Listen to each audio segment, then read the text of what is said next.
చిన్నప్పుడు అంతా క్లోజ్‌గా మా నాన్నమ్మ దగ్గర ఉండేదాన్ని. ఇప్పుడు మా నానమ్మ నా దగ్గర ఉంటున్నారు. సో, అలా మాటలు చెప్తూనే ఉంటారు. చాలా టైమ్ పాస్ అవుతుంది. అండ్ ఇప్పుడైతే మార్నింగ్ అలా కొంసేపు కూర్చొని ఇంకా వాక్‌కెళ్ళాను నేను. మా నాన్నమ్మతో కూర్చున్నాను కొంసేపు. అండ్ దాని తర్వాత ఇంకా వాక్‌కెళ్ళి అలా తిరుగుతూ ఉంటే శ్రీకాంత్ కూడా జాయిన్ అయ్యారు. పక్కనే పార్క్ ఉంది. సో, నా వాక్ అయితే కంప్లీట్ అయిపోయింది. కానీ తిను ఇంకా చేస్తూ ఉన్నారు. సో, నేను కూర్చున్నానని చెప్పి తొందరగా చేసి వచ్చేసారనమాట. ఇది మన మీ టైం కదా! సో, చాలాసేపు మార్నింగ్ అయితే చాలా పీస్‌ఫుల్‌గా అనిపిస్తది. మనకు మనం టైం ఇచ్చుకున్నట్టు అనిపిస్తది. ఇంకా వచ్చిన తర్వాత ఈరోజు కొంచెం స్పెషల్ చేద్దాం అనుకుంటున్నా. సో, పప్పుచారు and chicken fry.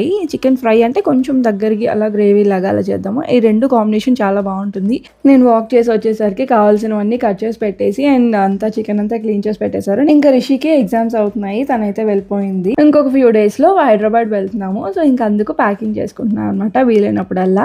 So, almost ఇంకా కాటన్ డ్రెసెసే పట్టుకున్నా. కొంచెం వేడిగా ఉంటుంది సమ్మర్ కాబట్టి. గుర్తొచ్చినప్పుడల్లా ఒక్కొక్కటి పెట్టేసుకుంటే ఇంకా లాస్ట్ మినిట్‌లో హడావిడి ఉండదు.